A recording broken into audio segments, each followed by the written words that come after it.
Hey guys, Professor Bill, Comic Book University, and Nightwing, issue number 34. Look, Nightwing legitimately gets his butt handed to him in this issue. This is supposed to end up this story arc involving the Raptor, and it ends in a weird kind of way. I don't know if they really got what they were looking for in this, but I think I get it. I just don't know if I'm actually that into the ending. Regardless, I'll get to that in a moment. What happens here is that, the pigeons, the birds, and all these different, birds of prey, whatever, are being sent out there. Oh, there's also a reference to Finding Nemo in here. It's like, oh yeah, and the seagulls. They're basically rats with wings. Yeah. I remember that too. Anyway, so they fly out and they're supposed to have the serum inside there that's supposed to turn everybody into the big blockbuster-esque kind of monsters, just completely mindless. And they're flying everywhere. Meanwhile, those knucklehead, the cowboy and the gorilla and all these other freaks, they're freaks. the fake squirrel girl, not squirrel girl, is down there with Orca. Orca's actually kind of cool. I dig that character. The other ones, come on, man. And it looks like they're actually going to stick around too, which is the Bat family. They are not. That's all I'm saying. To me, my opinion, tell me if you feel differently and tell me why on top of that. But honestly, I feel like these other characters, these extra characters, including Defacer, really brings down the quality of this book.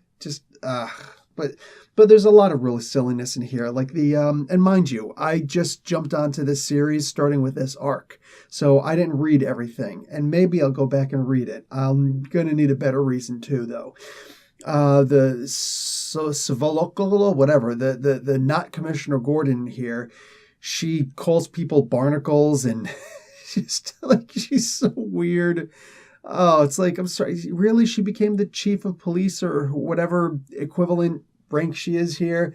When you look at the individual characters, the story seems to degrade a lot. If I don't look at the characters, I see the story as actually really good. The story in and of itself is great.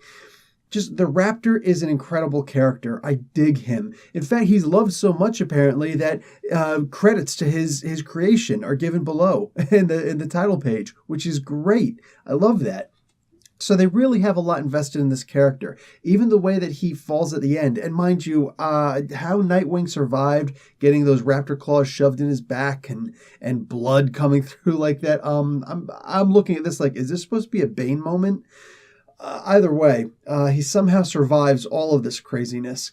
And Raptor goes and says, I never told you my name. And I'm thinking, is he going to really die before he gets to say his name? Really? Is that what's going to happen here? But as it turns out, he is able to reveal his name at the end. And it's Richard. And it's like, oh, okay, I get what they're doing here. So his mom named Dick after Raptor. That's actually kind of cool. So she really did love this guy loved him enough, not enough to actually get with him, but it is what it is. That's actually interesting. I was digging that. I actually really liked that. Either way, Blockbuster also seems to be in a little bit of trouble because he now apparently lost his Blockbuster serum. Yeah, that's interesting. So I'm imagining he's going to wind up getting something new because they're not going to let that character go. The way that Dick wound up tricking him at the end was cool. It's one of those things where it's like, thank you. Thank you for not being your typical goody two-shoes good guy. Dick Grayson is way cooler than to just constantly follow, well, I gave my word. Shut up. Do what's right.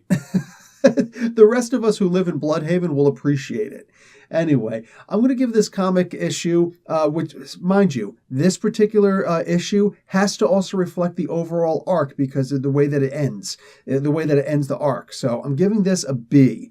This was fun. It was a fun read. It was a great read, honestly. I feel like this was a good portrayal. A lot of people in the comics have told me this is a good portrayal of how the actual story has progressed, how the overall series, the title, has progressed. So that's good. It's a good representation. Again, I just don't like these extra characters, this not Bat family. But I do enjoy the idea of Nightwing running around, doing his own thing in his own city. That is exactly what this character needs more than anything else. We just kind of need to clean up these other jabronis around. I'm not a fan of them at all. But you got good bad guys in here. That's kind of like an oxymoron, right? You've got really excellently written bad guys who are believable. I can't help but to love this series. It's just, again, I keep falling back to those silly characters. All right, guys. Professor Bill, Comic Book University. Class dismissed.